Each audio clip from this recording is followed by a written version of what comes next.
Hello again everybody, welcome back to Schiller 4K. Time for this week's PR Stunts, the single player challenges.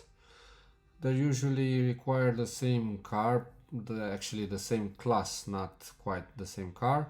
And they'll require a 2000 era car, so it's this month's theme. You need cars from all the decades.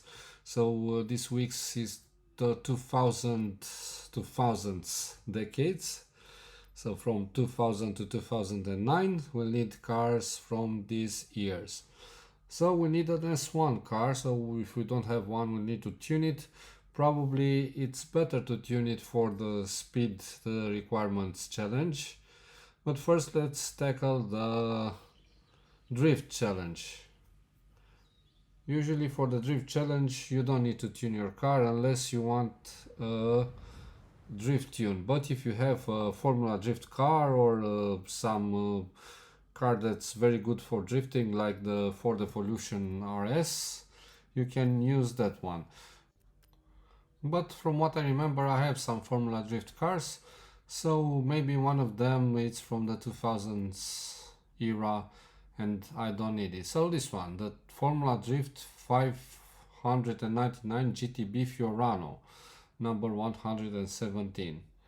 Okay, it's a favorite car, so this means I have done missions with this before. The first time I tried it I was pretty close, but it took some 4 or 5 tries to do it, but in the end I did it, just barely did it, but I'm sure it could have been lots better.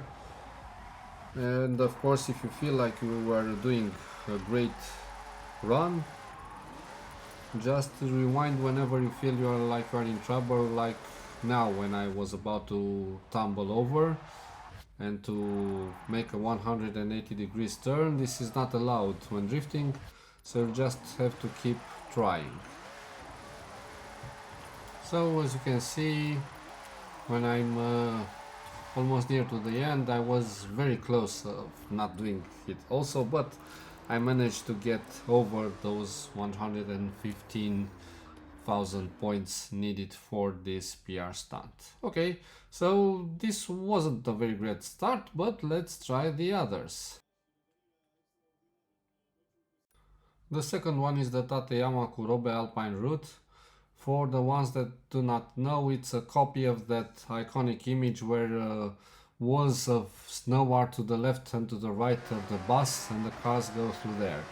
This means that you cannot cut corners in this speed zone, which will make it more difficult because you'll need to actually control the car better and take those turns at a proper speed, not to get tumbled over or upside down, I don't know, or even lose your speed. You can do it like this, and if you get turned around, you are going to fail this mission and you have to start over. This one took over 10 tries because I didn't find an appropriate build and car for this, because the 2000 era the cars weren't that powerful, and upgraded to S1 800 didn't make them much powerful, so you need very precise control.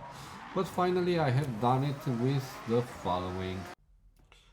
A treasure car, the 2005 Ford GT.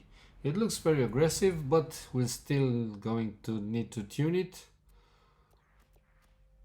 Go to cars, tune car, choose the tune browsers, see the trending tunes. Of course there are probably more tunes to keep it in their own class, but we need the S1 800 class and we need all the power you can get. I see that the 0 to 100 kilometers per hour is less than I had the previous car, but the control is a bit better, so we might stand a chance. This is the share code 136251538. I'll leave it in the comments, and of course If you need to see how you'll find this car, I have already tutorials on my channel. I will leave a link for this. And of course, I didn't make it in the first time either, but I noticed that I was getting pretty close, especially when coming from here, from the left, because you can build greater speeds from here. So this is the winning run. Try to brake. If you have a car that brakes great like this one, you won't hit the walls. And of course, if you feel like you lost some speed, just rewind to that point, but be careful not to get turned around, otherwise you'll fail this mission and you'll have to rewind to the start. So as you can see, I was pretty close, but I have managed it somehow. This one took the most tries and it was the most difficult for me. As usual, the speed zones are harder.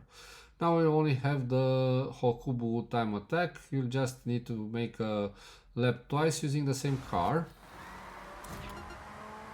Although I started a bit with a time worse than the first time, somehow I managed to beat the 58-second march by a lot. Probably in the last segment I lost a lot of speed, because in the meantime I was very close to my initial run. This is the second run I'm doing it. Usually it's better the second time, or you can take if you have a long road before the starting gate, you can do it in one try, but it's going to be harder. So here I lost almost a second, and look, I had some competition here that managed to defeat me. Here he went sideways, but I also went sideways, so I had to rewind. Probably he did too, and he was still in front of me, as you can see. But this doesn't matter. What it matters is that we need to go under 58 seconds, and as you can see, I'm pretty much under 58 seconds, barely 1 second better than before. And now you just need to go somewhere off this course to validate your time and to finish this trial. If this guide was helpful to you, don't forget to subscribe to my channel, click on the notification button and like this video. See you next week. Thank you very much. Bye bye. Don't forget to subscribe to my channel.